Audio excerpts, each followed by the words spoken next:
You know, in a world that is obsessed with doing more, achieving more, being more, what if the real secret to power comes from doing, well, a lot less? Today, we're diving into the Tao Te Ching. It's an ancient text that's going to flip everything you think you know about success and action right on its head. Right out of the gate, the text hits you with these mind-bending paradoxes. It's basically telling you that what you see on the surface, it's probably the exact opposite of what's really going on. The truly straight path might look crooked. A real victory doesn't need to look like a conquest. This isn't just clever wordplay. It's asking you to totally rewire how you see the world. And that way of thinking leads us to the core question of this whole explainer. I mean, we're constantly told to strive, to hustle, to push harder. The Tao Te Ching just offers this completely radical alternative. So yeah, what if the absolute best way to act is not to act at all? Let's figure out how that could possibly work. Okay, to get our heads around this idea of non-action, we have to start at the very beginning, the source of everything. The book calls this the Tao. In this particular translation, helpfully calls it the path.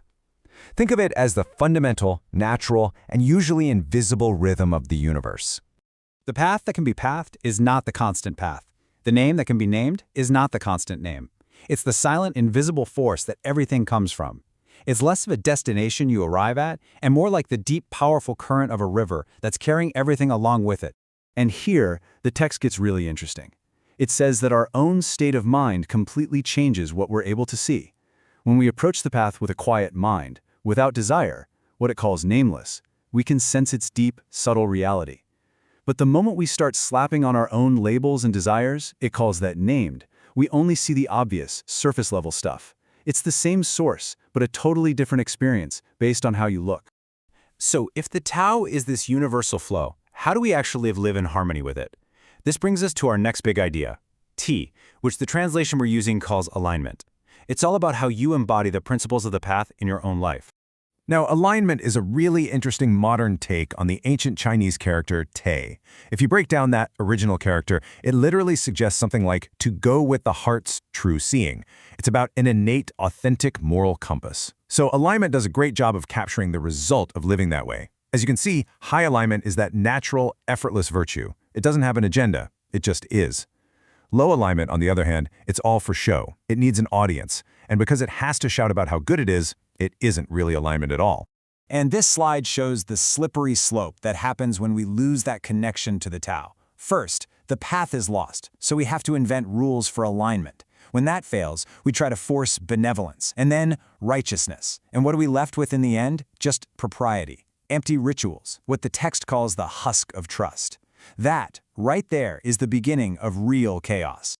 So, the whole point is this focus on substance over surface.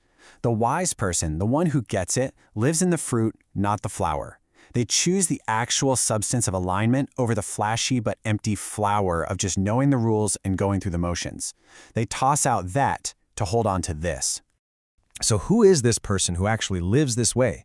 Well, this is where our translation uses another fascinating, kind of wild term, the investigative reporter. Now, the traditional term is Sheng Ren, which really means something closer to sage or holy person.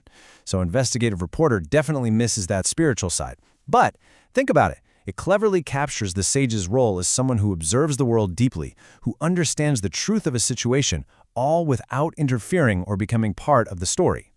And here's the first big paradox of this ideal figure. Their wisdom doesn't come from jet-setting around the world, it comes from inner clarity. Because they understand the fundamental patterns of the path, they can know the world without even leaving their room. It's kind of like how someone who deeply understands human nature can see what's going to happen without having to read everyone's diary. I just love this metaphor. It's so powerful. On the outside, they're simple, unassuming, wearing plain, coarse cloth. But inside, they're carrying jade, something incredibly precious and valuable. Their worth isn't in their outward appearance. It's in that deep, inner connection to the path. There's just no need to show off. So what does it actually look like when this person leads? Well, it's kind of like anti-leadership. They don't impose their will on people. Instead, they just create the conditions for things to fall back into their own natural, healthy order. By loving stillness and acting without a big ego, they allow people and situations to sort themselves out. Okay, so how does this anti-leader actually get anything done? The answer is in one of the most famous ideas from the Tao Te Ching. There is incredible strength in yielding. And this is where the philosophy gets super practical. The text gives us a perfect metaphor for this principle, and it's just one word: water. It seems soft, right? It's formless, it yields to anything, but the Tao Te Ching argues it's one of the most powerful forces on the planet. And this is the absolute key.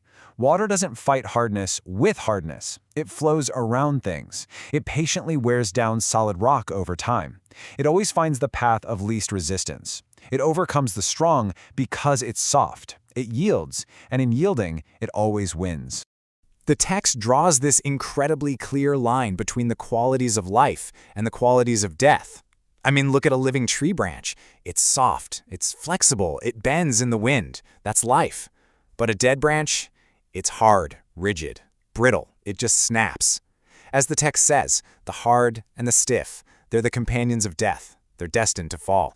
So when you put it all together, following the path, living in alignment, finding strength and yielding, it's all about one thing: a journey back to a more natural, simple, original state. And the text has this beautiful symbol for that state: the uncarved block. Think of a piece of wood before it's been carved into a chair or a table. It's pure potential. It's nature before we've complicated it with ambition and rules and endless desires. The goal is to get back to that state of simple, powerful potential. And so we come full circle, back to the core teaching of the Tao Te Ching, all wrapped up in this final perfect paradox. It's a call to find richness in simple things, to find real accomplishment by not forcing things, and to act in harmony with the natural flow of the world instead of trying to bend it to our will. Which leaves us with one last question, one that really challenges our most basic ideas about how the world works. In a culture that is relentlessly screaming for more, the Tao Te Ching just quietly asks us to think about a different way. What if the greatest things you'll ever achieve come from doing a whole lot less?